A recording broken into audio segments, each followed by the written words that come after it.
NEET 2026 എഴുതാൻ പോകുന്ന കുട്ടികളോട് പറയാനുള്ളത്, നിങ്ങൾക്ക് MBBS ആണ് നിങ്ങളുടെ ആഗ്രഹം അല്ലെങ്കിൽ നിങ്ങളുടെ ഡിസയർ എന്ന് ഞാൻ പറയാം.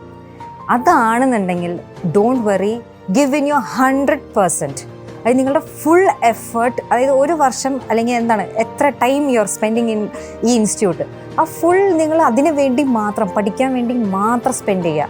Keep all of the things, അതായത് അച്ഛൻ, അമ്മ, ബാക്കി എല്ലാ കാര്യങ്ങളും എല്ലാം ഗേറ്റിന് പുറത്ത്, വട്ടെവർ. ഇവിടെ നിങ്ങൾ വന്നിരിക്കുന്ന ഒരു കാര്യം നേടാൻ, നിങ്ങളുടെ ജീവിതം മാറ്റിമറിക്കാൻ പോകുന്ന ഒരു ലക്ഷ്യം, അത് നേടാൻ വേണ്ടി വന്ന മക്കൾ, എനിക്ക് പറയാനുള്ള ഒരൊറ്റ കാര്യം, പഠിക്കുക, നന്നായി പഠിക്കുക. Give in your 100% effect. അത് റിസൾട്ട് എന്തോ ആയിക്കോട്ടെ, whether you get it or not, don't worry about that.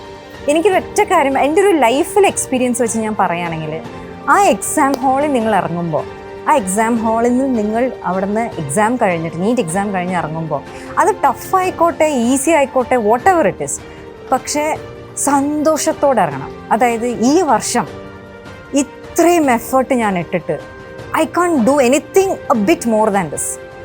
ആ ഒരു സന്തോഷത്തോടെ വേണം നിങ്ങൾ ആ എക്സാം ഹാളിൽ നിന്ന് ഇറങ്ങാൻ.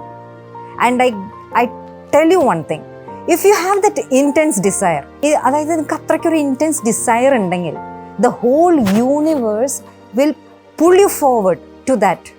എനിക്ക് അത്ര പറയാനുള്ളൂ. അതായത് നിങ്ങൾക്ക് അത്രയ്ക്ക് ആഗ്രഹം ഉണ്ടെങ്കിൽ എന്തായാലും നിങ്ങൾക്കത് കിട്ടും, അത് കിട്ടിയിരിക്കും. നിങ്ങൾക്കല്ലാതെ മറ്റാർക്കത് കിട്ടേയില്ല.